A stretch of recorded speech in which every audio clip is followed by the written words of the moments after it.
Hello, I'm Kimberly Davis, and I am the Fiscal Feminist.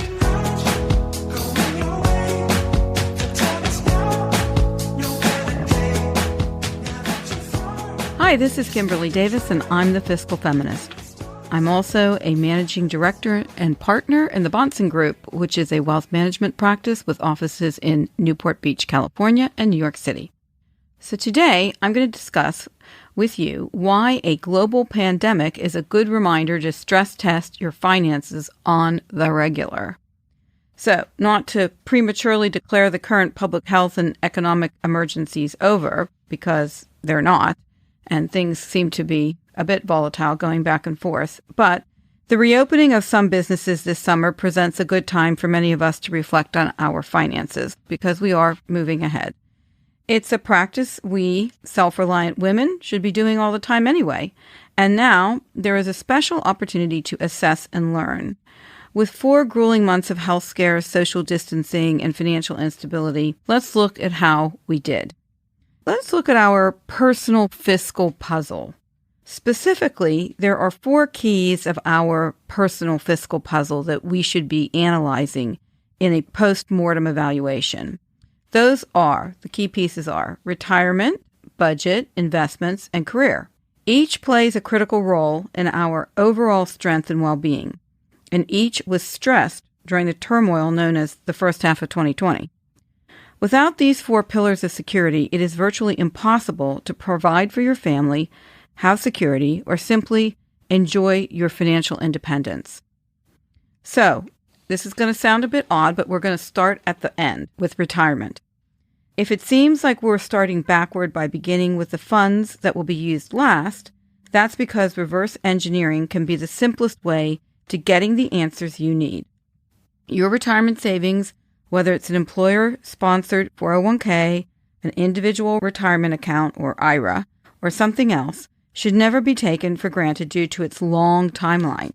In fact, it's one of the best barometers we have for our own financial health. So, think of your retirement as the proverbial canary in the coal mine.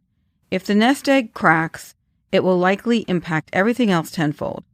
Everyone's risk tolerance varies, but a retirement portfolio should be set up to reduce risk and exposure in your investment strategy the closer you get to your retirement date. A loss of retirement funds as a result of a pandemic or other economic calamity just before the critical milestone of retirement can really be a nightmare scenario for women of a certain age, or anyone of a certain age. It's also one of the more obvious wealth sources that can be tapped during an unforeseen emergency like COVID-19.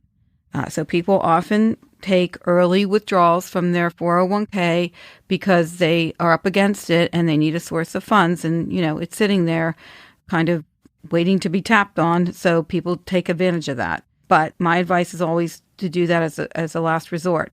Under the CARES Act, Americans can take a withdrawal of up to $100,000 from their 401k or IRA without the typical 10% early withdrawal penalty. However, the distribution will be taxed at ordinary income tax rates. So generally, if you take an early withdrawal, there is a 10% penalty, and that's a withdrawal before 59 and a half years of age. And you also have to pay taxes on the actual amount that you receive, and that's at the ordinary income tax rate. The total amount of the distribution is treated as income and taxed accordingly. The CARES Act gives you 3 years to pay the taxes on the withdrawal, or you can repay back what you withdrew to your 401k or IRA and receive a tax refund. Normally, under normal times, without the CARES Act, if you take an early withdrawal and you're under the age of 59 and a half, you will have to pay a 10% penalty, and then you have to pay the taxes all in one lump sum.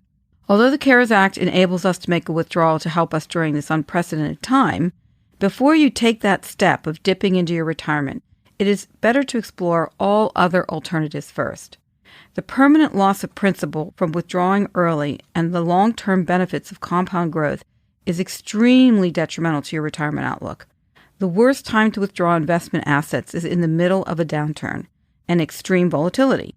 Investments will be worthless or worth less, and hence investors will have to withdraw a greater percentage of their account and will turn temporary paper losses into permanent realized losses. Even if you try to replenish later, you will have lost all that compounding of growth from the withdrawn principal. And the concern is that if you take advantage of the CARES Act provisions and withdraw, there's a very good chance that you will not replenish the withdrawal, which will be a permanent reduction. We all think that retirement is somewhere way out in the future, but it does ultimately arrive sooner than we think. And without retirement funding, retirement can look very, very bleak. Women live longer than men. I've said this a million times. There's a million statistics to support that. And they need to understand the longevity of their retirement funding. The second thing that we should look at in our puzzle is, how did our budget hold up during this pandemic? The unexpected fallout from the pandemic involved many women and people losing their jobs, but more women lost their jobs than men, according to statistics. This is obviously very stressful, and although stimulus checks may have been forthcoming and unemployment compensation may be available, there could be long delays in receiving these payments, and as time is going on, and the Congress is still trying to negotiate all this, it's coming to an end and hopefully will be reestablished. But at this moment in time, we're coming to the end of the first tranche of it. It is essential that every woman have a budget. Have an honest conversation with yourself about how you spend your money and track it. Even if you are the only one in your household, it is important to review your savings and fine-tune your budget. Determine what is necessary and what expenses can be cut. I know this is super boring and nobody really wants to spend their time doing this, but it is so important to do it, because once you do it, you can, have a strategy in place. You know your parameters and your boundaries of spending, and you don't have to, worry and obsess about being over your budget or in debt or whatever. So this is a very important thing to do. There are many free budgeting apps that you can use that will help you create and monitor your budget and your savings. It's best to track your finances in real time using a spreadsheet or some other tech-enabled tool such as Mint, which is an app, so you can get the best read on where your money is going, and you can look at your money in real time and see exactly where you're at. Make sure to scrutinize your fixed costs such as rent, mortgage, utilities, cell phone, food, and all insurances, including health insurance. List all credit card payments. Review all of your discretionary expenses and line item what you are spending your money on that are non-essential expenses. Eliminate or severely reduce online shopping, clothing, and subscriptions. Reevaluate your takeout food purchases. We easily can use DoorDash and Grubhub, and before we know it, we've spent a fortune on that because it's just so simple to do and we don't keep track. The more you understand, the easier it will be for you to find a way to save. So if you can line item those discretionary expenses that you're engaging in, you can say, well, maybe I didn't need this particular dress, or I didn't need, that pair of shoes, or I didn't need to buy that TV today. And you can start to kind of cut and slash. Once you see it in writing, it's easier to do. Every woman needs to prioritize having an emergency fund, which equals 3 to 6 months of living expenses that can carry them through unforeseen circumstances, such as a job loss or illness or a pandemic. And, my rule of thumb is 6 months. You never know what's going to happen, and you just need to have a buffer there. It will allow you to not spend time stressing over money, and you can then focus your concern on how you fix the situation because you've got some money to live on. Regardless of your income, an emergency fund is essential. So whether you make a little money or a lot of money, you need to have an emergency fund that will cover your expenses. It's very, very important. It's not just for people who make tons of money. Sometimes people who make a lot more money don't save as much as people who make less money. So it's just essential that every person have an emergency fund. It is going to be the life raft when there is turmoil in your life. The sequence of solid budgeting is to track spending, pay down all credit card debt, and establish the emergency fund. So once you do that, you can move on to investing.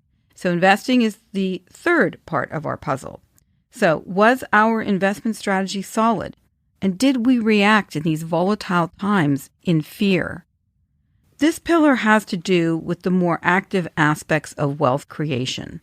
Stocks can be a sizable part of an investment strategy, but diversification of asset classes, whether it's mixing bonds, alternative investments such as liquid hedge funds, private equity, or REITs, real estate, or art, is a key component of long-term financial independence. It aims to maximize returns by investing in different areas that would each react differently to the same event. If one portion of your portfolio is declining, it may ensure that other portions are not declining or not declining as much at the same time. So, with that in mind, ask yourself, how did my strategy fare since all hell broke loose in March? Did you have a diverse allocation? Did you make decisions during the volatility from fear or rationality? A good stock selection strategy is to focus on the fundamentals of companies issuing the stocks. Remember that buying stocks is buying ownership in a company. Does the company have cash flow? Does it have too much debt? Do they have good management? And are they allocating funds for capital expenditures and shareholder return and dividends? So when you're buying stocks, you're just not buying this kind of one-dimensional thing, which is the stock. It's a representation of a company and how well the company is run. So with the return to a lower interest rate environment, the dividend yield opportunities available within the equity market are at more compelling levels relative to fixed income securities than the historical norm. And what I mean by that is stocks that pay dividends are now paying a higher percentage than bonds pay in interest. So it's just about the income aspect of the investment. Investor income requirements will likely result in greater demand for dividend-paying stocks, given the interest rate environment. More than half of the S&P 500 stocks yield greater than the 10-year Treasury yield as of the end of last year. During such times, high dividend growers have outperformed high dividend yielders and the S&P 500. Dividend growth stock investing focuses on companies that pay dividends and grow dividends annually. Regardless of price dips, dividends will be paid, and this especially helps investors who are living off their portfolios in retirement. The price of the stock may go down on any given day, but the dividend will remain the same. So if you're living off your portfolio and the market is experiencing extreme volatility, your dividend payout will remain the same so that you can continue to get whatever stipend you're getting from your investment portfolio. Companies may change their dividend policy, so you do need to be mindful of that. And you also need to be mindful of overconcentration in one stock. It's probably prudent not to have one stock make up more than 5% of your portfolio. With respect to bond investments, consider varying elements such as maturities, credit qualities, and sensitive interest rate changes to diversify within the asset class. And once you have your mix of stocks, bonds, and alternatives, on a regular basis, check the weightings of each allocation to make sure that they still make sense given the current market conditions. And from time to time, you should rebalance your allocations, i.e. bring them back into the percentages that they originally were, because things will change as prices change within the portfolio. And finally, don't try to market time and have a short-term strategy. Market timing is impossible, and it is very risky. If you have a long-term diversified strategy, don't let fear motivate you to cash out during dips in the market that will result in permanent capital loss. If you stay the course over the long term, you will benefit from the ultimate run-up and recovery. So you don't want to cash out at the lows and then try to get back in later when the market is high. So then you're losing money on both fronts. If you have a strong and solid strategy, just stay the course and don't let fear dictate your decisions. It takes discipline and consistent investing to build wealth, as well as patience and unemotional decision-making. Make regular saving and investing a priority by setting up automated regular deposits. Reviewing your strategy shouldn't be done only in time of crisis. It is helpful during bull markets and periods of personal and professional success as well. It's just as important during those times. If you have an influx of money coming in, it's just as important to be very prudent as to how you allocate that money. Keep in mind, though, that stress testing finances isn't merely checking up on your investment accounts. Rather, it's a holistic view of your entire financial picture. So the last piece of the puzzle that I think everyone should be contemplating right now is their career resilience. How has your chosen career weathered the pandemic? The same look at, how your money fared during the crisis should be applied to your job as well, because often our job is the source of our money. Were you able to keep your job during the quarantine? Were your salary and or benefits cut? Is working from home something you'd like to continue? Were you able to work from home in your job? Perhaps your career trajectory wasn't as solid as you thought it was prior to the outbreak, and some pivoting in the form of additional education and training or an entirely new professional endeavor are in order. Times of stress are not fun, nor avoidable, but they can be a useful reflection tool. If it wasn't for the disruption of the pandemic, it's possible that you wouldn't have found the flaws in your career and then made the necessary self-improvements. Unfortunately, according to the government, more than 21 million Americans lost their jobs as of June. Quiet might not be a luxury all of us can afford at the moment. A crisis of that ilk requires the character to persevere. So, if your job required you to be on the front lines and, or you couldn't work from home, you might want to think about figuring out other things that you could do that would be a little bit more resilient in the kind of circumstance that just arose, this pandemic that came out of the blue. It's a good time to reevaluate where you are, though, with your career. So the good news is if you are smart with your finances, you will have options. So if you have your emergency fund in place and you don't have credit card debt and you've been, towing the line on those personal finance fronts, you will be able to have some options about maybe pivoting and doing something different. You'll have some time and some money and resources to support you in that endeavor. In addition to federal economic stimulus and likely subsequent waves, which I mentioned earlier, private companies have also demonstrated some leniency. So from utilities and car payments to mortgage forbearance and credit card interest rates, there could be a deal to be struck somewhere. So if you do need some assistance, don't be shy. Reach out to your credit card company or to the utility company and try to negotiate a lower payment or some sort of arrangement with them to help you out. There's also, 0% credit card options that could be helpful in balance transfers if you have good enough credit to accomplish that. That might give you a little breathing space. But whatever it takes, you will do what you have to in order to feed those who depend on you and to, rise up another day. With this prime opportunity for reflection and the ongoing stress testing of your finances every 3 to 6 months, you will be stronger when you come out the other side of this because you will be more organized and more aware of your situation. And that knowledge is power, and that will keep you a much better place. If we can accomplish that during the pandemic, that's at least somewhat of a silver lining. That's it for this week. Thank you for listening, and I look forward to talking to you again next week.